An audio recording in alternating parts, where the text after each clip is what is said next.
My name's Adrian, and I'm 27 years old. If you asked anyone in my family to describe me, they'd probably mumble something vague. He's quiet or he works with computers or something. Not exactly glowing testimonials, right? That's been my life, though. The quiet one, the background character, the one who doesn't cause problems but somehow never quite gets the spotlight either. I used to think it was my fault, that maybe I just wasn't the kind of person worth paying attention to. But over time, I started noticing a pattern where no matter how hard I worked, how much I helped out, how many times I showed up, I was always just overlooked. It was worse with my younger brother, Zach. He's 24 and he's everything I'm not, at least in my parents' eyes. Loud, confident, charming. The golden child since the day he was born. Every time he brought home a B+, my mom would post it on Facebook like he'd just discovered a new planet. Meanwhile, when I quietly graduated from university with a double major, computer science and digital media, both done while working 2 part-time jobs, my parents didn't even bring it up during dinner. Not once. No congratulations. No card. No acknowledgement. I remember sitting there at the table, hoping someone would say something. Anything. But Zach had just gotten a new job at some PR firm downtown, and that took over the whole conversation.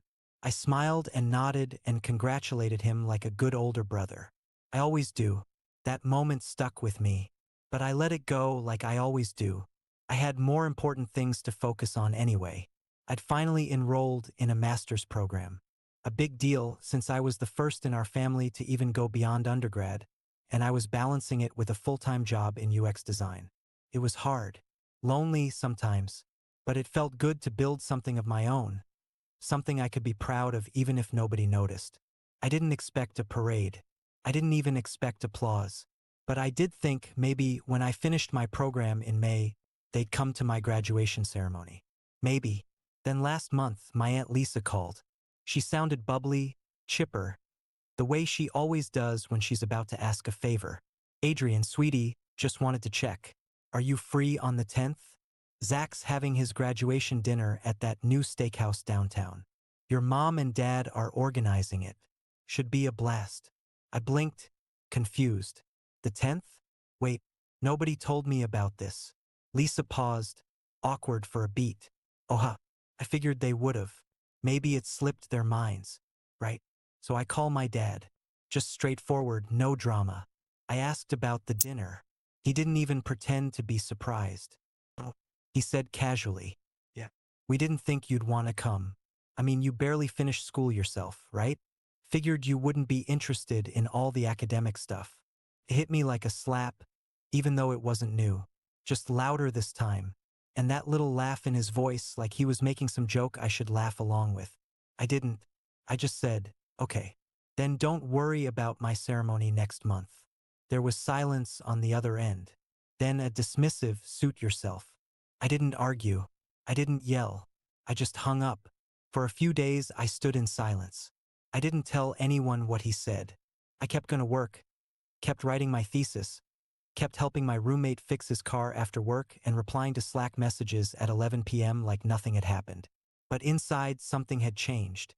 I wasn't angry, at least not in the way I used to be. I wasn't hurt. I was done. Done trying to prove anything to people who refused to see me. Done being their quiet, reliable afterthought. So I started planning. Not revenge exactly, just clarity, visibility. I wanted the truth to be visible, even if they didn't want to see it. 2 weeks later, Zach's graduation dinner happened without me, just like they planned. I heard all about it from Instagram. My cousin Chloe posted photos of the whole night.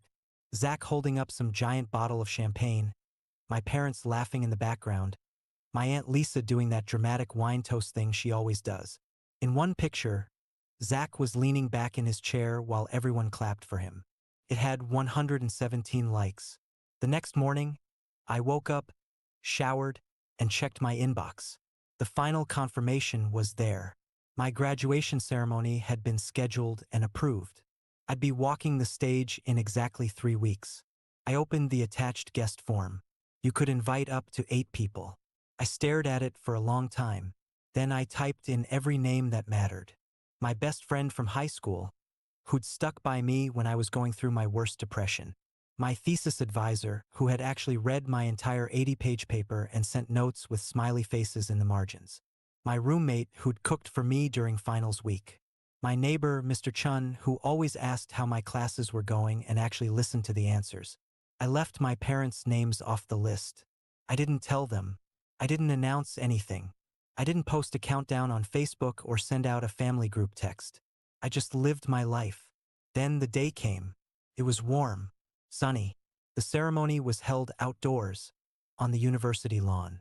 There were white folding chairs and bright blue banners with the school's crest. My name was called near the end, and I walked across the stage with my head high and my eyes forward. I didn't look around to see who was or wasn't there. I just smiled, shook hands, and took my diploma. Afterward, we took pictures. Laughing, sweaty, squinting in the sun. Chloe, my cousin, snapped a selfie with me and uploaded it almost instantly. But she didn't just post the photo. She added a location tag, too, and a caption. Proud of you, Adrian. Finally getting the recognition you deserve. In the background of the picture was a banner, big, blue, and impossible to miss. It was stretched across the brick wall behind the stage in red. Congratulations, Adrian Singh, Master of Science in UX and Digital Strategy. My face was on it, literally. A blown-up, smiling photo of me from our undergrad graduation 4 years ago. My advisor had submitted it as part of the Student Spotlight feature, and the school had turned it into a full banner. Everyone at the ceremony saw it. Everyone in the photo saw it. And apparently so did my mom, because 3 hours later, I had 4 missed calls from her, 2 from my dad, 1 from Zach, all in rapid succession. A voicemail, too. Just my mom saying, Adrian, why didn't you tell us? Before it cut off. That was just the beginning. But it was enough to make me finally exhale. The first thing I did after reading the voicemail was put my phone face down on the nightstand and walk into the kitchen. My roommate, Sam, was making celebratory pancakes. He had a thing for breakfast food during milestones, said it made everything feel more grounded. I laughed, sat at the counter, and sipped coffee while the batter sizzled on the pan. He raised an eyebrow. Everything okay?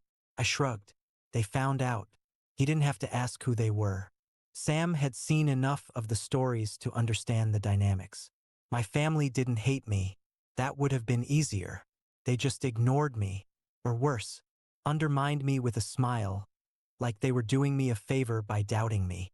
And now they were calling because the rest of the world had noticed something they didn't. By noon, I had 10 missed calls, then texts. A family group chat that I hadn't opened in months suddenly lit up like a Christmas tree. Mom, Adrian, why didn't you tell us about today? We would have come. Dad, you're being dramatic. We didn't know it was such a big deal. Zach, dude, everyone's talking about that banner. Even Aunt Priya saw it. You could have said something. I didn't respond. Not right away. I watched the texts pile up while I sat in the backyard with Sam and my neighbor Mr. Chun, who came over to drop off homemade almond cookies and ended up staying to celebrate. We sat around with paper plates, congratulating each other like old friends. Mr. Chun told me stories about when he worked in electrical engineering in the 80s. Sam made a terrible joke about UX designers being the unsung heroes of online rage, and I just soaked it all in. It wasn't until late that night, around 11:30, that I finally picked up the phone. I called my mom. 1 ring, 2, 3. Then she answered, her voice immediately too soft, too sugary. Adrian, she said. Honey, we were so surprised to see the post from Chloe. I didn't even know you were graduating today. I didn't say anything right away. I let the silence stretch, just long enough to be uncomfortable. Why wouldn't you tell us? She asked again, sounding genuinely confused. I finally spoke. You didn't tell me about Zach's dinner. That's different, she said quickly. We thought you might not want to go. I laughed. Not because it was funny, but because it was so predictable. And you thought I wouldn't want you at my graduation? Silence. Then, well, if you wanted us there, you should have. I did. For years. That shut her up. I wasn't yelling. I wasn't crying. I was just stating facts, calmly, plainly, like I was writing an email at work. I invited you to my undergrad ceremony. You said you had a golf tournament. I showed you my thesis, and you changed the subject to Zach's new girlfriend. Every time I tried to tell you something I was proud of, you redirected the conversation to him. She sputtered. That's not fair. It's true. I paused, letting her sit with that. I didn't invite you today because I didn't want another memory with you not looking up from your phone or smiling politely while you asked when I was going to do something real. I never said that, she said, suddenly defensive. That's not how I meant it, but it's how it felt. We were quiet again. Then she asked, more gently this time, is this what you want, Adrian? To cut us out completely? Over one missed dinner. I almost laughed again. The dinner. That's all they ever saw. The surface-level moments. Never the build-up. The patterns. The slow erosion of self-worth after years of being treated like a footnote. No, I said, I don't want to cut anyone out. But I do want you to understand that I'm not your second-place child. I'm not the understudy in Zach's life story. More silence. Then she muttered, I just wish you would have told us how much it meant to you. I exhaled through my nose. I did. You just didn't listen. I hung up before she could answer. I didn't sleep much that night. Not because I was upset, but because something inside me was shifting. Something that had been twisted and suppressed for years. I wasn't just mad anymore. I wasn't sad. I was free. But I wasn't done. The next morning I sent out a few emails. Nothing petty. Just formal requests. I reached out to the university's digital media department, where I'd done my assistantship, and asked if they'd be interested in featuring my thesis project, which had already gotten attention from a couple tech blocks. They said yes, of course. Then I asked if they'd consider naming the next graduate student grant after my late grandmother, the only person in my family who'd believed in me unconditionally. She'd passed when I was 16, but I still remembered how she'd tell me, one day, they'll see you. By Thursday, the university's social media had posted a photo of me presenting my project, captioned, Alumnus Adrian Singh revolutionizes student UX models. Full spotlight on our site. It got shared hundreds of times. And that's when the calls really started. From family members I hadn't spoken to in years. From cousins who suddenly remembered that I existed. From my mom again, and my dad too, both alternating between pride and guilt, trying to find a middle ground where they could pretend they'd supported me all along. I didn't block them. I didn't explode. I just didn't reply. But then something happened that forced me to respond. Zach showed up. He was waiting outside my building on Saturday afternoon. Hoodie on, hands in his pockets, leaning against the brick like he owned the place. When I stepped out with a bag of groceries, I almost didn't recognize him. Hey, he said, pushing off the wall. I nodded. Hey, you really weren't going to tell me? Would you have come? He opened his mouth, then shut it. Look, man, I get it. I do. They always compared us. And I know that sucked. But that's not on me. I raised an eyebrow. No? You didn't mind the praise, though? Never once said, actually, Adrian helped me with that project, or Adrian's graduating too. You were happy to take it all and let me disappear. Zach looked genuinely uncomfortable. I didn't think it mattered that much to you.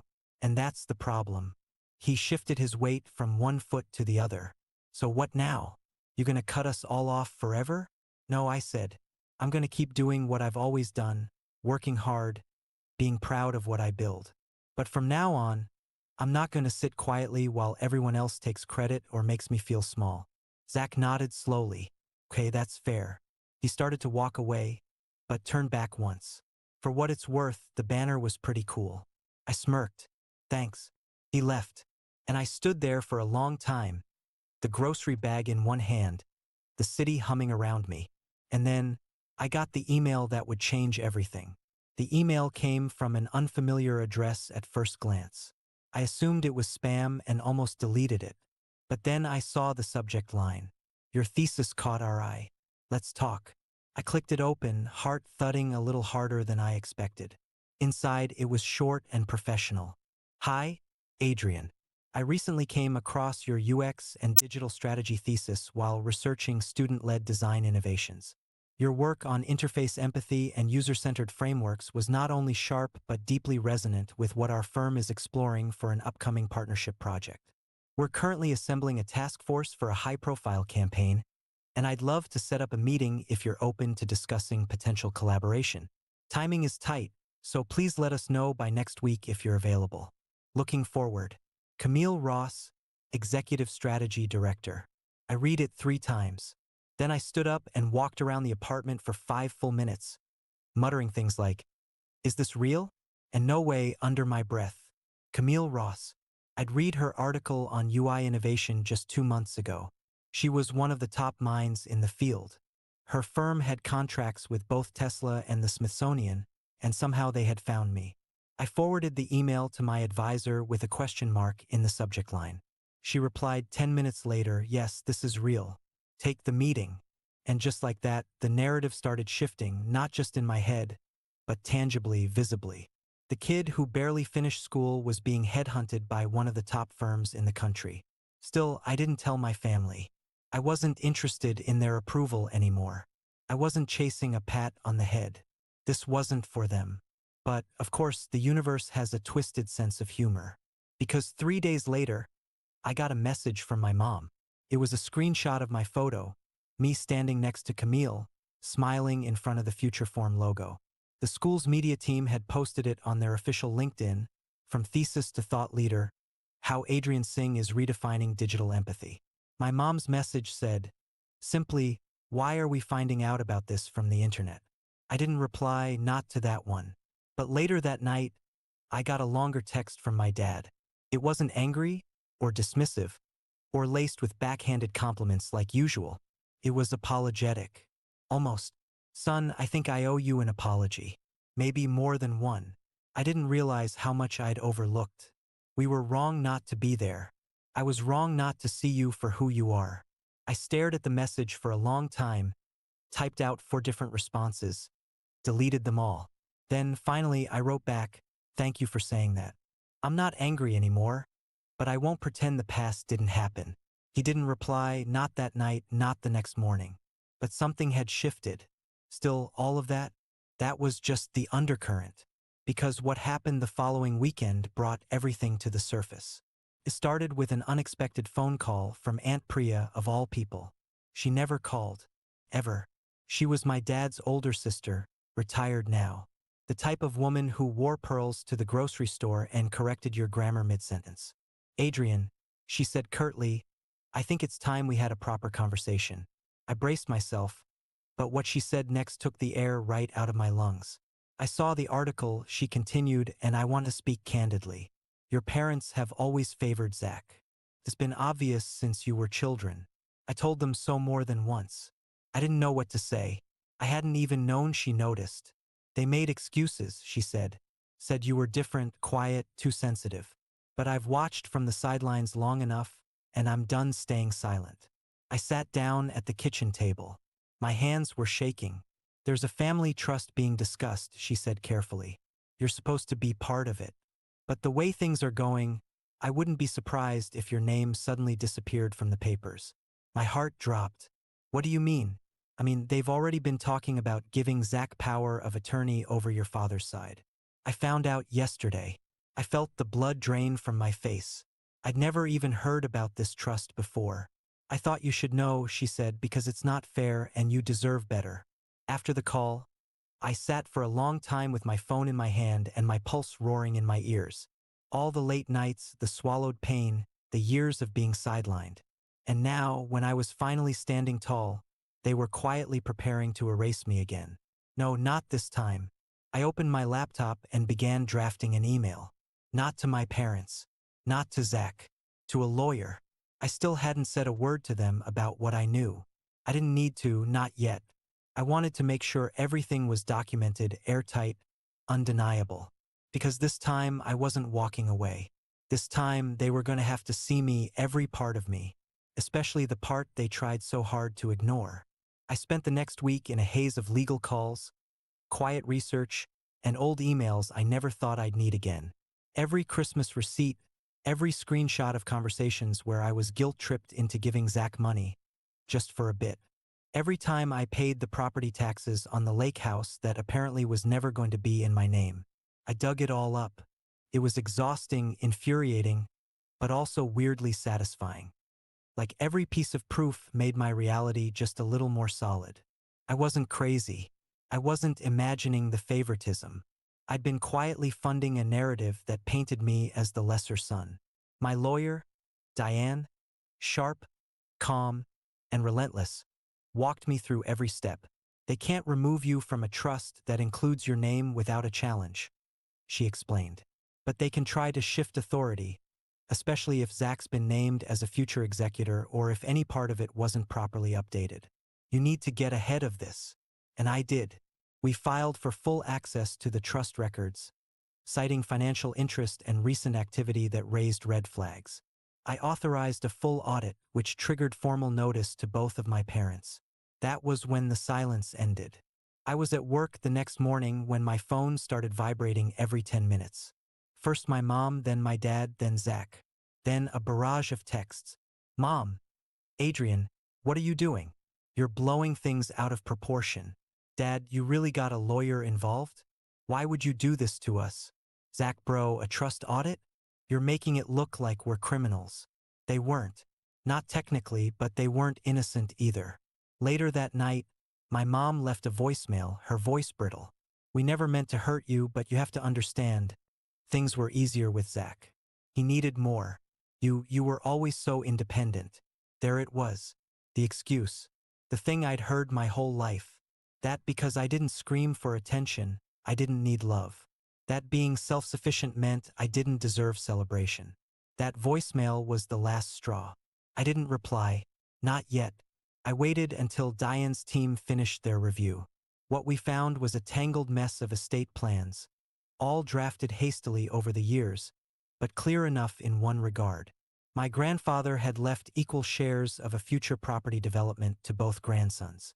It had sat dormant for years, but recently, my father and uncle had begun planning to liquidate the land and had listed Zach as the sole inheritor. I had documentation, I had emails, and now I had leverage.